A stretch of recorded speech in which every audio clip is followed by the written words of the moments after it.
Olá! Hoje a gente vai mergulhar um pouco nas origens, sabe? Explorar como a Terra e a humanidade teriam começado, segundo uma interpretação bem específica lá de Gênesis. Isso mesmo.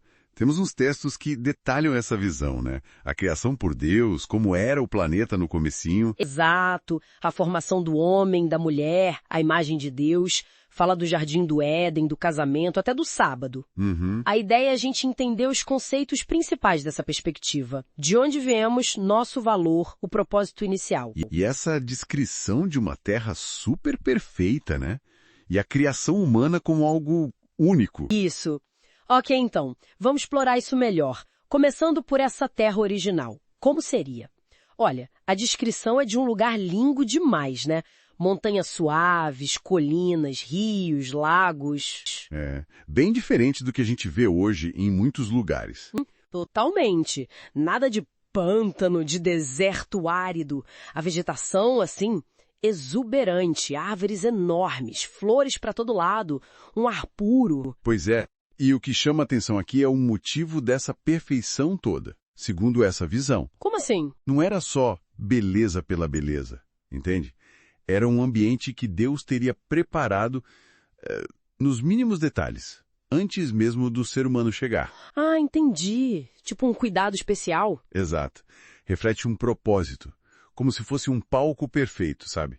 Intocado. Pronto para a história humana começar ali. O texto até menciona que os anjos ficaram maravilhados com isso. Faz sentido. Um preparo, e aí vem a criação da humanidade, né? O ponto-chave ali nos textos é homem e mulher criados à imagem e semelhança de Deus. Uhum. Gênesis 1. E a fonte é bem direta nisso, né? Afirma uma origem divina e rejeita mesmo a ideia de evolução a partir de outras formas de vida. Sim, ela contrapõe isso. Diz que a linhagem humana, nessa visão, vai direto ao Criador. Não há, como diz o texto, micróbios e moluscos. Certo. E cita Adão como filho de Deus. Mas o que seria exatamente essa imagem e semelhança? É só aparência? Então, pelo que está no texto, não é só o físico, não. Inclui o caráter também. Uma sintonia com a vontade de Deus, uma mente capaz de entender o divino. Sentimentos puros, razão no controle. Isso. E fisicamente, descrevem Adão como alto, formas nobres, simétrico. Eva um pouco menor, mas também nobre, saudável. E tem aquele detalhe curioso da veste de luz, né? Ah, sim. A fonte interpreta isso como um símbolo visível da pureza deles, da conexão com Deus. Algo que os anjos também teriam. Interessante. E o lar deles, o Éden? O que a fonte diz? Ah, o Éden, descrito como um jardim, um lar especial, feito por Deus mesmo. Cheio de árvores diferentes. Inclusive a árvore da vida, né? Com frutos que pareciam de ouro e prata, que dariam vida eterna. Exatamente. E flores, trepadeiras, um lugar muito vivo. E o trabalho deles lá. Lavrar e guardar o jardim. Mas o texto enfatiza que não era um fardo, né? De jeito nenhum.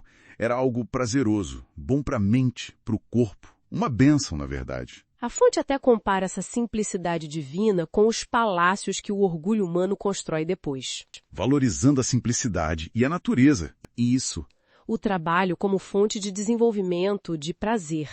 O texto também fala do domínio que eles tinham sobre os animais, que viviam em paz com eles. Ah, sim. E a criação de Eva. Também é um ponto importante. Criada a partir de Adão para ser uma adjutora, ou seja, uma companheira adequada, igual a ele. Para formar uma união, né? Exato.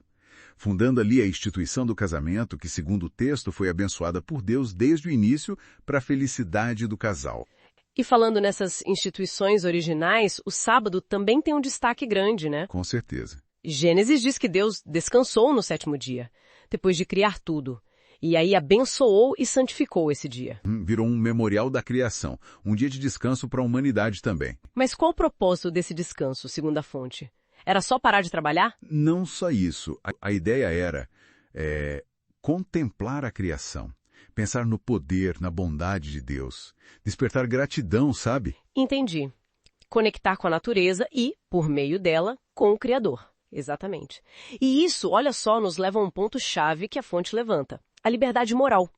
A liberdade de escolher. Isso.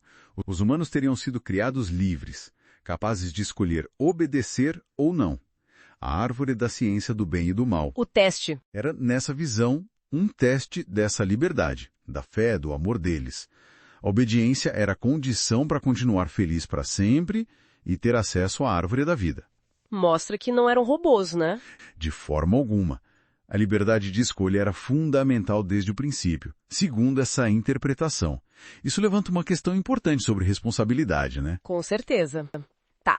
Então, resumindo um pouco, a gente viu essa visão de uma criação perfeita, o ser humano à imagem de Deus com um propósito, o Éden, o trabalho como algo bom, o casamento como união sagrada, o sábado para conexão e essa liberdade de escolha inicial. Tudo isso com base nos textos que a gente está olhando. Exato. O ponto aqui é justamente entender essas diferentes narrativas sobre as nossas origens. E esta, especificamente, oferece uma visão sobre valor humano, propósito. E a importância das escolhas, né? Sim, baseada numa relação intencional com o Criador e numa condição original de perfeição e harmonia. É uma perspectiva bem definida. E fica a reflexão, né? Pensar sobre essa visão de perfeição, de propósito original. Mesmo sendo uma entre tantas outras visões, talvez nos dê uma lente diferente para a gente olhar a nossa condição hoje e o que a gente busca para o futuro.